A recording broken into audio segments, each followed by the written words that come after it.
Hello, everyone. Welcome to Developing Palettes. I'm Aaron Loomis coming to you from the Drew Estate Studio. With me today is Jiunn Liu, Seth Geis, and from the Bastani Studio, John McTavish. How you guys doing? Doing well. Good man. We lost baseball for the season because it's done. So now we're just down to like the last half of Formula One football, and now hockey is kind of in full swing. So it's kind of that weird time of the year. Did you guys see the Formula NASCAR One. Were they finale in on Sunday? Mm-mm. Vegas? Was it good? Wait, which, It was a really the good. NASCAR finale? Oh, really? Yeah, Should I it was watch it? really good. You should watch it. Okay, I'll NASCAR? watch it. Well, just watch just go to NASCAR and watch the recap. Okay. It'll be good. It'll be worth your time. Huh. So, Okay. Did Denny Yeah, because Hamlin typically did Denny NASCAR is Hamlin just come like, up? I'm not gonna spoil it for John. Thank you. I Uh, appreciate that. you Yeah. guys are into Appreciate that. NASCAR? Interesting. yeah. I am a little. I mean, Oh. I don't get to watch the races because I don't have the channels. But I watch the You don't have the recaps. $200 package. But it's the same thing with F1. I mean, I watch all the recaps. I don't get Yeah. to Mhm. watch races. So, but yeah. Well, I live in North Carolina, so we get the channels Oh, I'm for sure you do. You can hear it. You Yeah, can it's, see it's I'm it. part sure of they the drive through the broadcast. neighborhood with you live it every day, with the baby. race on the loudspeakers. So, hmm all right. So today we are talking about the Mexigars HBA. The cigar is a Toro 6x52. Comes out of an undisclosed factory in Mexico. Wrapper is Mexican Habano, binder and filter both from Mexico, blended by Manolo Santiago. Price point is $9.90, and the cigar was released in April of 2025. So with all that out of the way, June, what was your overall experience like with this cigar? Overall average. So this is unique in some ways for me because typically when I have a cigar, I go straight into like, oh, this is what I'm tasting, right? You jot it down. But for this, the primary focus is on the kind of the I don't know, like the mouthfeel, I guess. It was super dry and stale for me. I really dislike cigars that are dry and stale. This was like the epitome of that. The flavors didn't exactly help the dryness and staleness because a lot of the flavors, such as like the leather and burning paper, anise, like it contributed to and it highlights the dryness and staleness. I don't know, man. Like this whole like Mexican Puro thing, just rebrand and call it Mexi Fusion Cars or something. You know what I mean? Mexi Fusion. All right, Or what Seth, is what are your what is thoughts? Oh, go ahead. yeah. What is the word? What is like a Spanish word for fusion Mexican? I don't I don't know, know. whatever that is, if whoever Yeah, speaks Spanish well. Tex-Mex? Poquito. there you Tex go. Mex. Call it El Paso. El Paso. All right, Seth, what are your thoughts? Yeah, I mean, it just kind of was average and downhill at points. I mean, first it kind of began with like this like soft earth, and it was some wood, coffee, and spices.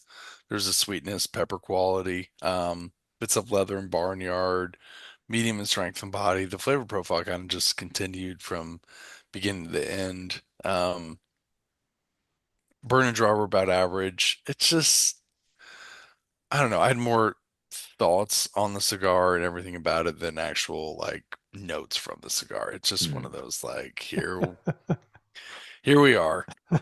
But I've got some opinions on it. Okay. So, yeah. All right, John, John? what are your thoughts? Yeah, I mean, for most of the smoking experience, it was pretty average for me. First third kind of delivered dry herbs, baking spices, a lot of dry wood. I think June was the one saying, it's just a lot of dryness in the palate.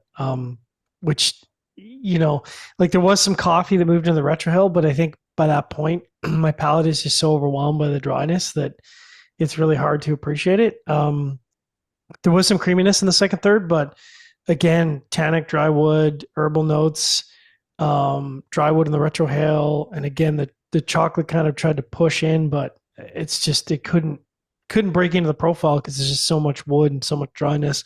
And then the last third, the wood actually intensified to medium full, and I was like, oh my god. And then if that wasn't bad enough, I got medium full strength earth on the post draw, and then some salt minerality. I'm like, this is this is a war crime on my palate. I rated it subpar, but like it was because it wasn't like harsh. It was just a profile that I found unpleasant. Maybe some people enjoy that, but it just wasn't for me. Construction was pretty good. Burn was excellent for me. Draw was 60 inches of water, so just kind of slightly into the resistant category, but still fine. I didn't have to work at it. So, I think construction was really good, but the flavor profile for me falls into the below average category, I think. What about you, Aaron? Yeah, for me, the cigar started with a mix of toasted cedar and earth. Got some light mustiness that joined in a bit later, and then some leather and mild black pepper followed. Second, third saw the earth become even with the cedar up front, and the pepper increased a bit. And then later, the earth took a slight lead in the profile, and the pepper became even with the leather. Final third saw the earth become dominant, and then kind of eased back a bit, and the pepper increased some more. I did have perfect construction, so no issues in regards to that. But just an average flavor profile throughout, kind of focused around that earth and toasted cedar. Supporting notes didn't really do enough to elevate the profile at all. So, price point's attractive on the cigar, kind of in the current market. But the earth focus just didn't kind of provide a profile I'd really seek out again. Since this was a Mexican Habano, I was thinking that it wouldn't be like earth forward like if it was a Mexican San Andres wrap cigar, but the earth still was like, the focus. So it just didn't do it for me. All right, getting into the scores, we're going to start at the top with Jiunn and I both giving it a 5.75. Seth gave it a 5.6, and John gave it a 5.25. So Jiunn had that 5.75 matchup for you.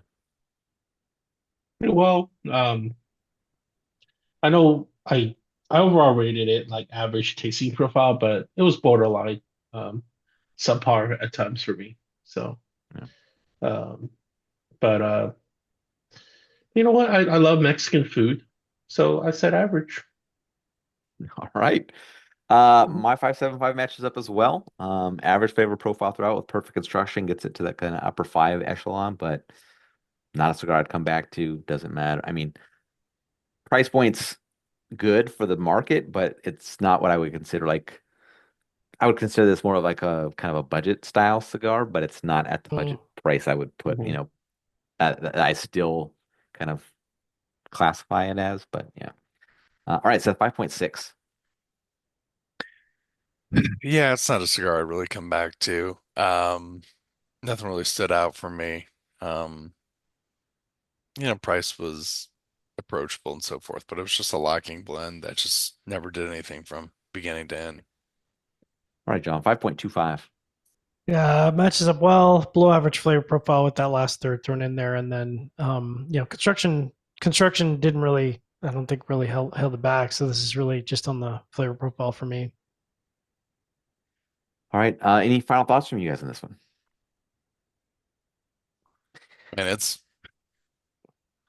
It's the I same don't know what. story every time we spoke one of these brands. Something for this No, I brand. mean, No? no, but it's, no, I mean, this is Casa 1910 that was like Mhm. trying to make a Oh, that's right. premium Mexican offering and send Mexico into a new direction and show that Mexico was not Mexican.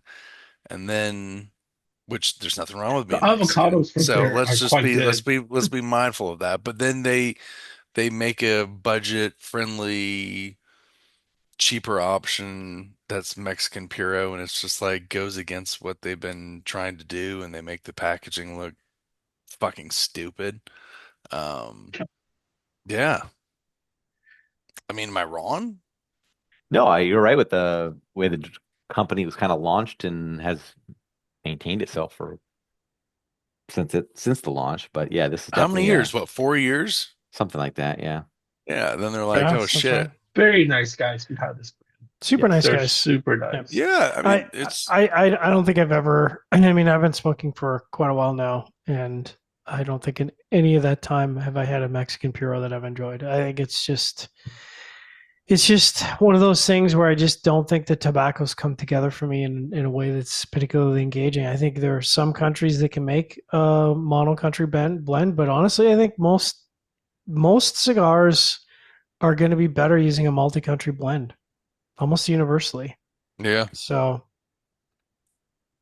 yeah. All right, wherever you catch this video, be sure to like and subscribe and check out the full written review on the website, developingbalance.com. Follow us on all the social media channels, and you can catch all of our review recaps on podcasts. So iTunes, Google Play, and Podbean. Thank you for tuning in. We'll catch you on the next one.